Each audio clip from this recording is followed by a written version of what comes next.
నమస్తే. తెలుగు రాష్ట్రాల్లో సంచలనంగా మారిన లేడీ అఘోరి విషయంలో ఇంకా మరికొన్ని సంచలన విషయాలు ఇప్పుడు బయటకు వస్తున్నాయి. ప్రస్తుతం రిమాండ్లో ఉన్నటువంటి లేడీ అఘోరి గురించి కొన్ని సంచలన విషయాలు బయటకు వచ్చాయి. అసలుకి లేడీ అఘోరి అని మనం పిలుస్తున్నాం, కానీ ఈ అఘోరి ఆడ మగ అనేది తేలడం కోసం టెస్టోస్టిరాన్ శాంపుల్స్ తీసి రిపోర్ట్కి పంపించారు. ఈ రిపోర్ట్ ఇప్పుడు తీరా వచ్చింది. ఈ రిపోర్ట్ చూసిన తర్వాత ఇప్పటి వరకు మనం లేడీ అఘోరి అనుకున్నాం కదా, కానీ రిపోర్ట్లో ఏం తెలియంది, అమ్మాయి కాదు అబ్బాయి అంటూ రిపోర్ట్ వచ్చింది. ఓకేనా, సరే ఈ విషయం పక్కన పెడితే, మరి తనకి అసలైన ప్రైవేట్ పార్ట్ లేదు కదా, మరి లేనప్పుడు ఆమె లేడీ అఘోరి అవుతుంది కదా, మరి ఎందుకు మీరు ఆమెను ఇలా కించపరుస్తున్నారు, అబ్బాయి అంటూ ప్రమోట్ చేస్తున్నారని డౌట్ మీ అందరికీ రావచ్చు. కాకపోతే ఇక్కడ ఒక చిన్న విషయం ఉంది.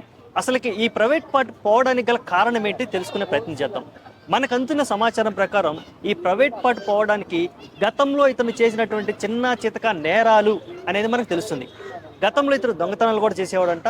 ఆ దొంగతనాలు చేసినప్పుడు తనేం చేశాడు, దొరికిపోయాడు. దొరికిపోతే అక్కడ ఉన్న వాళ్ళు పట్టుకొని కొట్టడం జరిగింది. ఆ కొట్టడం జరిగినప్పుడు ఆ ప్రైవేట్ పార్ట్స్ నలిగిపోవడం జరిగింది. అంటే పూర్తి స్థాయిలో బాగా నలిగిపోవడం జరిగింది. ఇలా నలిగిపోవడం వలన ఆ ప్రైవేట్ పార్ట్ ఇక ముందు తరానికి, అంటే తను సంసారానికి కానీ లేదంటే ఫిజికల్గా కలవడానికి కానీ పనికిరాదు కాబట్టి ఆ ప్రైవేట్ పార్ట్ని తీసేయడం జరిగింది. ఈ తీసివేయడం ఎలా జరిగింది, ఎక్కడెక్కడ జరగలేదు, అది ముంబై వెళ్ళి జరిగింది. అక్కడికి వెళ్ళిన తర్వాత ఆ ప్రైవేట్ పార్ట్ తీసేసిన తర్వాత ఇక అప్పుడేం జరిగింది, తనకి ఏదైతే మగవాళ్ళకు ఉండాల్సిన ప్రైవేట్ పార్ట్ లేకపోవడం వల్ల తను ఒక లేడీగా మారిపోవాల్సి వచ్చింది. ఇప్పుడు సర్వే అవ్వడానికి ఏం చేయాలో తెలియక ఈ అఘోరి వేషం కట్టారు అనేది మనకు అందుతున్నటువంటి సమాచారం. సరే, ఈ అఘోరి వేషం కట్టిన తర్వాత అయినా కామ్గా ఉందా, అఘోరిలాగా ఏమైనా బతుకుతున్నాడా అంటే, మన అఘోరి పేరేంటి, అసలు పేరు శ్రీనివాస్. మనకు వచ్చినటువంటి ఈ శ్రీనివాసు పోని పూజలు చేసుకుంటూ అఘోరిలాగా ఏమైనా బతుకుతున్నా అంటే అలాగేం లేదు. సమాజంలోకి వచ్చి విచ్చలవిడిగా అందరితోనూ మాట్లాడి నాకు పూజలు వచ్చు, మంత్రాలు వచ్చు, నేను అది చేస్తా ఇది చేస్తా అని చెప్పి అందరినీ మ్యానిపులేట్ చేసి మాయ చేసి వాళ్ళ దగ్గర వీళ్ళ దగ్గర డబ్బులు తీసుకోవడం. అంతేకాదు, ఇప్పుడు ఒక అమ్మాయి కొత్తగా ముందుకొచ్చి నన్ను రేప్ చేశాడు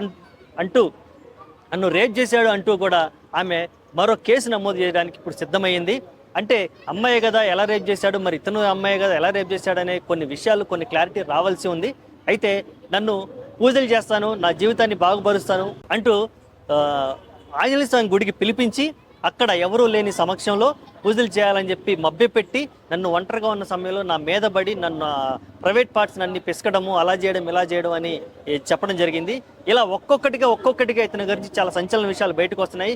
మరి ఈ లేడీ అఘోరి విషయంలో రేపటి రోజున ఈ రిమాండ్ అయిపోయిన తర్వాత, ఈ విషయాలన్నింటినీ సబ్మిట్ చేసిన తర్వాత ఎటువంటి తీర్పు వచ్చే అవకాశం ఉందో వేచి చూద్దాం.